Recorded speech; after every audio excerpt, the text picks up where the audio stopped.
Yo, hello. So, Akira Toriyama, creator of Dragon Ball and Dragon Ball Z and Doctor Slump and all that amazing stuff, has died. And I have to say, I was considering not jumping on here and talking about it. It was out of respect, in a way. And yet, that's all I'm thinking about. I'm only thinking about Akira Toriyama and Dragon Ball and Dragon Ball Z. And even some of his art, like Chrono Trigger and things like that. My brother's a video game journalist. Video games, Super Nintendo is a huge part of my childhood, and Akira Toriyama's art. So look, I don't want this video to run on forever because I could talk about Akira Toriyama for so long, and I'm going to try to keep it under whatever, just not too long. So look, let me first say Toriyama is one of the greatest artists. He is one of the great artists of all time. People will say, oh, there's Raphael, I'm describing turtles here, Michelangelo, right, Picasso, and then they'll go on to filmmaking artists, Stanley Kubrick, Alfred Hitchcock. Toriyama stands with all of them, and yet he's so completely unique and so brilliant and so much fun, and the vibrance and the color and the life that guy managed to capture and create and put out into the world. Like, I kept on thinking, that is a man, the world is a better place for his having been here. And as an artist, or even just a human being, I suppose that is, I would hope, what all of us strive for to some extent. Whether you just have a family or something and you think you've left the world a better place, or you create something and think you made it a better place, or even just I hope you made it a better place. He is undeniable. What he created is so powerful and so beautiful. And I want to talk a little bit about it. Now, my head is a bit scattered, as you can probably tell, because it's quite shocking and surprising. So I think the best way is to just go back a bit and explain how I discovered this man, because all of it is certainly significant when you realize he's not around anymore. But let me say one more thing. He's someone where some of the morals that he put into Dragon Ball, especially the first one, are with me all the time.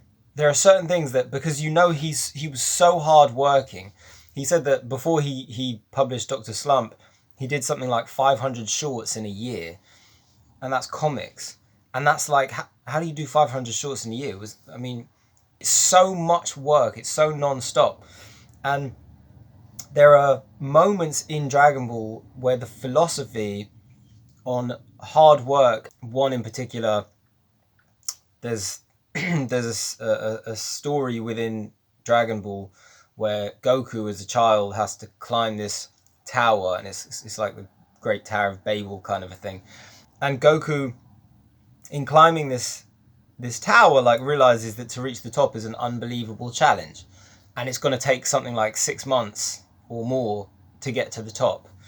And it's this, you get to see it. Like, it's not like an American TV show where it might be, or of that era, where it might be like one episode and maybe two. It's like it really takes the time to tell you the story. So Goku has to climb this tower, and you realize it's taken him, let's look at it in biblical terms, it's one of these things where you go, it might have taken a year or 2 years or something to finally climb to the top, and he's having to find little nooks and crannies to, like, hide on and stay when it starts to rain, and learn how to sleep on it, and you're tens of thousands of miles up into the air, and it's all fantasy, but it's all steeped in actual human desires to achieve the difficult and rise to the top.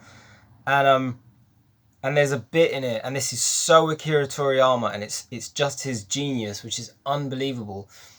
This bit when Goku gets to the top, and when he he meets someone, they say something to him, and and Goku realizes that he's left something at the bottom. It's like he's left his bag or something. There was something he needed, like a ticket to get to the master he's been looking for. And he realizes, I've just been climbing this thing for like a year of my life, and I've left the thing that I needed at the bottom. And you as a viewer think, oh no, oh my god, that's going to be a year down and a year back up. That's another 2 years of his life to go and get this thing he forgot.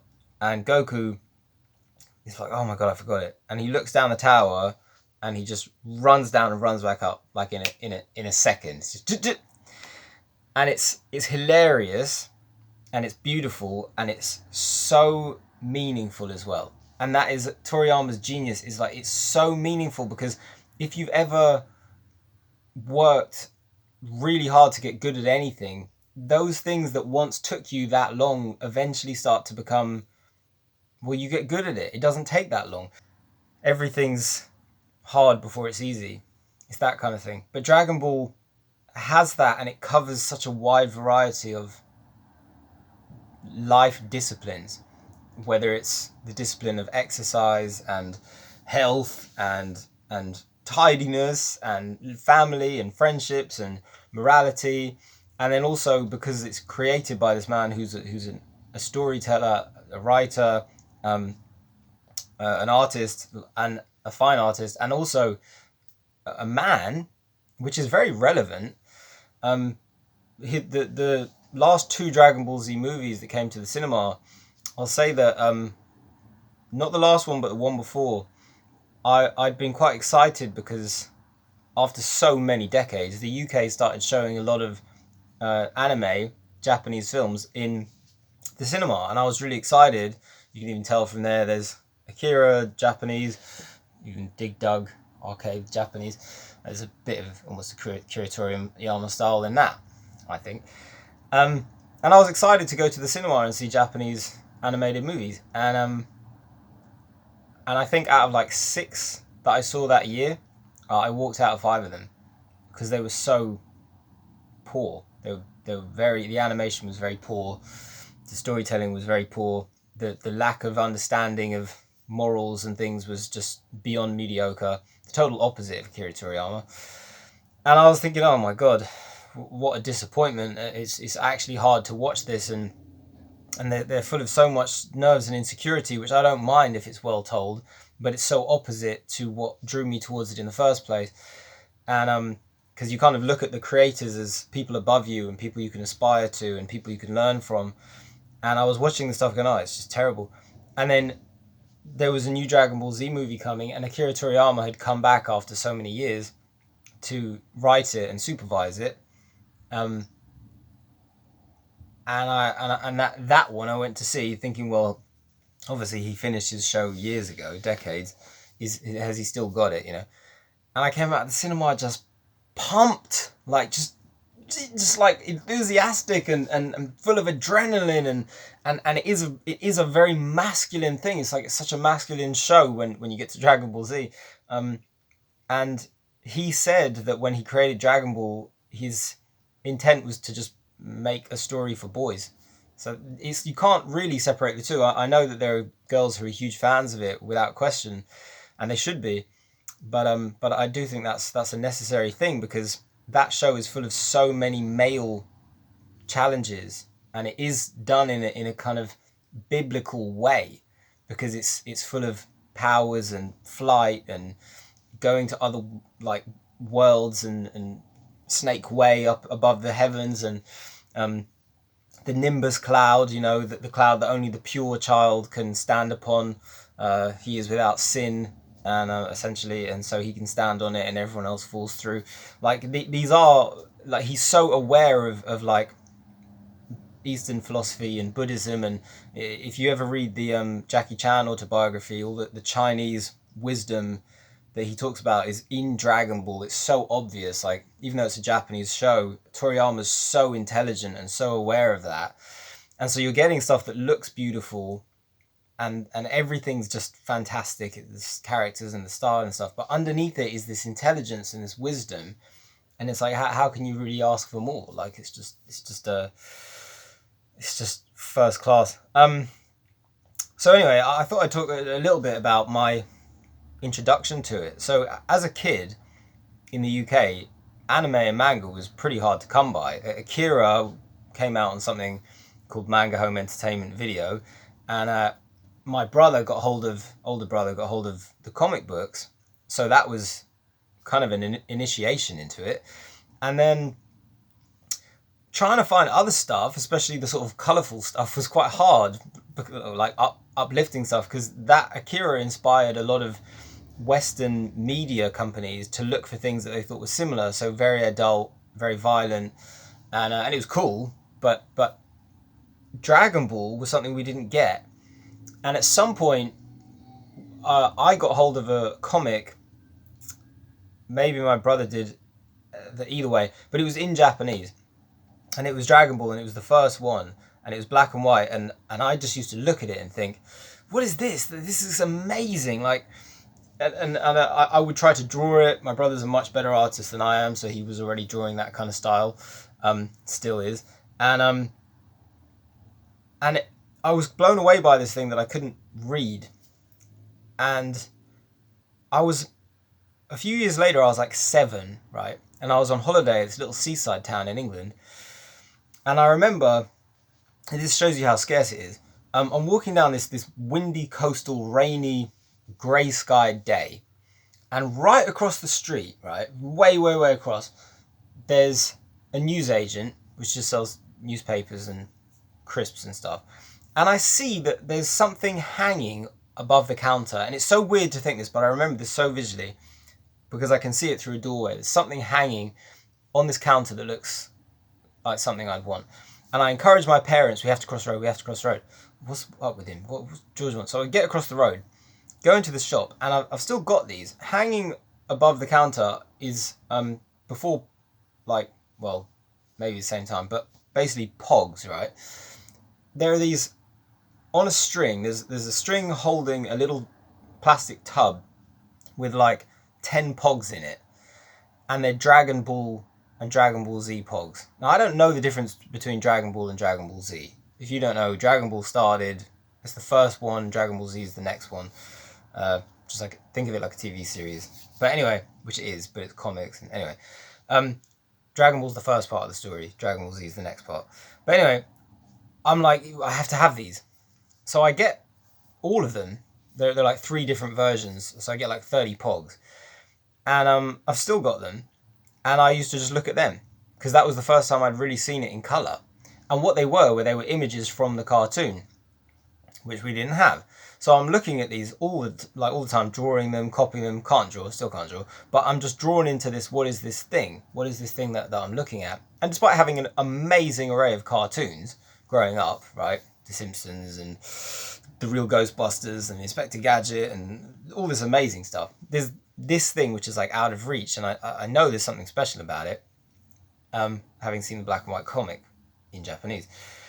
And anyway, the next time I see it, think I'm 13, and I go to Hungary, Budapest, never been there before, and I find a videotape of Dragon Ball Z, and it was in French. Who knows why? It was a weird shop, and I was like, they got this thing, and then I see, like, on a different shelf, they've got like all of it in French, and it's so long. There's hundreds and hundreds of episodes, and I'm pleading with my mum, can you get this? Can we get this? Can we get this? I want this. Please get me this.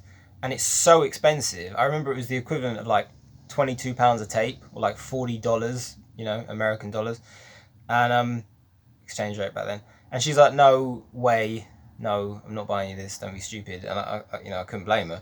But it was so expensive, so I couldn't get it. But that was the first time I'd ever seen that somewhere it actually existed. Like, you could buy it, even though I would have just watched it in French. Anyway, a few years later, Pokemon explodes. And I'm kind of into the idea that this Japanese stuff is coming over. I'm not a huge fan of Pokemon, but I liked it. I thought it was cool. And then a friend of mine, who was then like my brother, right? Taru, he's called. he starts saying in school, oh yeah, Pokemon's okay, but Dragon Ball Z is way better. And I'm like, huh? Like, and he's saying this to somebody else. Dragon Ball Z is better. And he's going on about it like it's just this standard thing. So it turns out that Sky TV, Cartoon Network, have started running Dragon Ball Z. Well, I don't have that. I've got regular TV. I haven't heard anything about this. And this thing that I've been wanting to see since I'm like 5 years old, now I'm like 15 or 4, I don't even know, I can't remember, is, oh, I don't know, maybe I'm 14, I don't know how old I was, 13 still, anyway, 12, 13, about 13. I'm like, is what? Like, and he's saying to me, oh, it's amazing, it's so cool, it's way better than Pokemon, it's so masculine, and he's not saying that, but he's like, there's action in it, and anyway, I'm like, I have to see it, I have to see it, I have to see it, how can you have to record it for me, you have to see it, and he's like, no, I can't do that, blah, blah, blah. Anyway, I'm pushing him for it, and he's playfully relenting. Monday comes, a week later, and he comes in and he hands me a blank videotape. Nothing written on it. And I'm like, what's this? And he says, yeah, you're gonna enjoy that. And what he's done is, it turns out on Sky TV, they would run all the episodes of last week's Dragon Ball, because it was on every day. They would run it on, I think, a Sunday morning. So you got like, I think 6 episodes in a row. I never remember, because when you watch them, they just blur into one. Like reading the comic. It just blurs. So it might have been 5 episodes, might have been 6. But on a Sunday, they would run them all. Maybe it was even 7. So I go home, and the first thing I do when I get home, in a crappy school uniform, put this tape into the machine.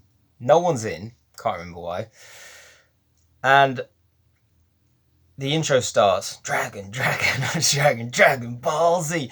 And I was thinking, oh my god, like this is the show. This is the one. I've wanted to see this since I was a kid. And the first episode I see is this one where Vegeta and Nappa are on this planet. And Vegeta and Nappa are like basically 2 villains. And I didn't know that yet. I was sort of trying to suss what was happening here. And Vegeta and Nappa, to my memory, are kind of like crash landed on this weird planet in outer space with these weird aliens that look like bugs, that look so familiar to me, because I think they were in the Pogs. And I was watching it almost as if I'd seen it in a past life. Like everything was so familiar, and yet I'd never seen it before. And then, to my memory, Vegeta and Nappa are like saved by the people on the planet. Like they help them out, and they help them to get away and carry on with their lives. And I remember there's a love story happening on the planet between a man and a woman, and they're like, oh, we love each other, we can finally be at peace. As Vegeta and Nappa are leaving, these couple are like really happy. And then Vegeta says something about like, this planet has a bug problem. And he points his fingers at it, and they glow, and he just blows the whole planet up. And he kills every single innocent thing on it, including all the people who helped him. And the happy couple who finally come together. And I was thinking, that is the most unbelievable thing I've ever seen in my life. And it was like, you could never see that in an American cartoon. It would never happen. Absolutely zero chance of that ever getting on TV. And the amount of morality in it and lessons from this little story, which is like saying, you might help people, you might help, someone might come to you and you might help them and dedicate your life to being good and kind, but it's like, why don't you think about who it is that you're actually helping? Like in that instance, it's like these people of the planet came together to help the villains, and if they hadn't done that, they'd all be alive. But they see the best in others when they're actually very dark people, and it was just a kind of not the moral you were expecting, but I instantly was like, oh my god. And then the show instantly flipped in terms of balance to all the colour and vibrance that I'd been after since I first knew it existed, because it was Goku on Snake Way. Again, a kind of otherworldly, deeply meaningful. It's like the man on his journey. Will it ever end? Is there an end? Where are you really going? There's so much depth and meaning in it if you really look beneath the surface. But it's so beautiful, and it's so much fun, and it's so funny. And as soon as I saw that, I remember just the time just became a blur, and I just watched it like 4 or 5 episodes. I remember one where Goku falls off Snake Way from the clouds, and he falls into sort of his equivalent of the Vegeta story. But he's the good guy, he's the hero, he's the pure one, and I couldn't believe it. It was like everything I had ever wanted, everything I had ever hoped for with that show, and 1,000 times more. It was like beyond belief how good it was. Anyway, my friend carries on recording all of it for me. The entire Vegeta saga I see. Blown away, telling everyone. I'm trying to speed this video up because I've got limited time. I'm telling everyone, you've got to see, oh my god, it's amazing. It's just the best thing ever. Everyone's a fan. It was a phenomenon, as it should be. And it's like 20 years old by this point. Like, in Japan, this is mid-80s, but it's so brilliant and so timeless that you can't even tell. Although I knew, but it was irrelevant. It was still a phenomenon. And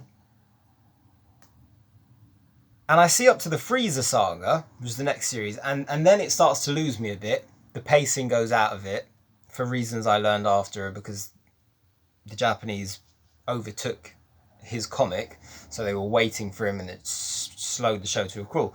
But as I'm watching it, I start thinking, but I've got all those pogs with all those pictures, and in them there are all these pictures of Goku as like a young boy, or someone who looks like Goku, and I'm like, what's that?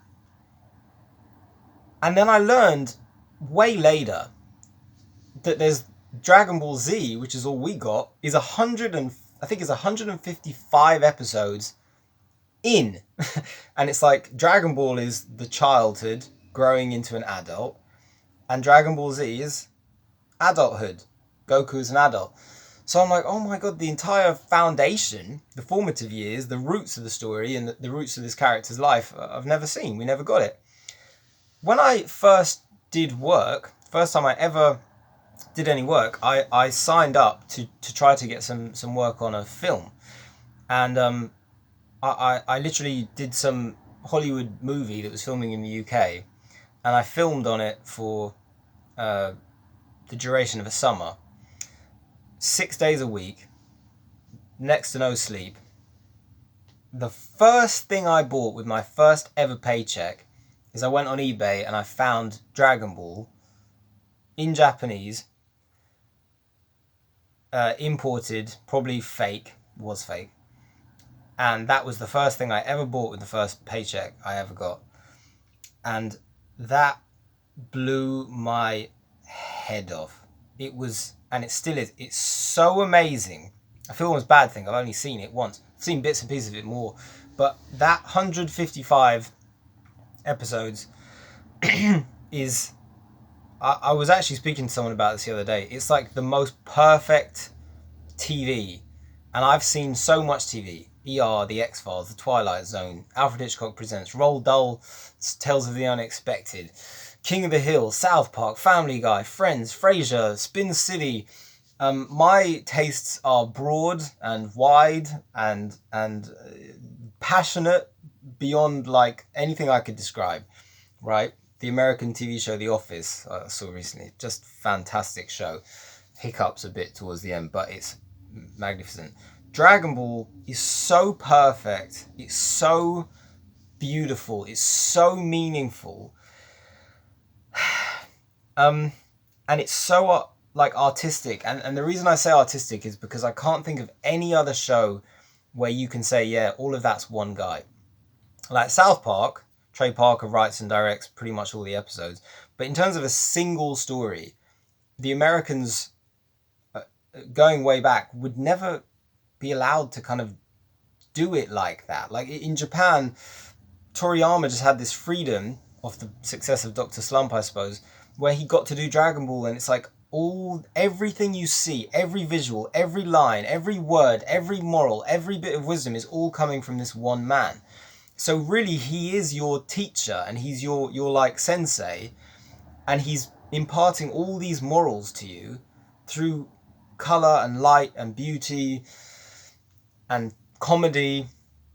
And there are bits of Dragon Ball I've never experienced it in other TV shows. There's a bit in Dragon Ball where this battle is happening, and the way he directs it, the way the whole studio did it off the back of his comics, I actually stood up. Like, I was watching it and I found myself just standing up, like, like it was unbelievable. Like, fucking, like,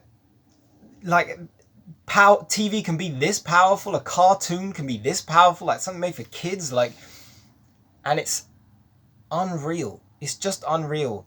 And what he gave, I gave that show to people. Like, I've mentioned I was in dance classes, dragged them, but that show made me do press ups in the morning, go running, do pull ups. I gave it to friends of mine who were like depressed. One of them started doing press ups every morning. He ran way more than I did. He went and joined a jiu-jitsu class. It was like the first time I'd seen him really brighten and get really like happy for a really long time, because of that show, because of Dragon Ball. And I've seen that all across the internet.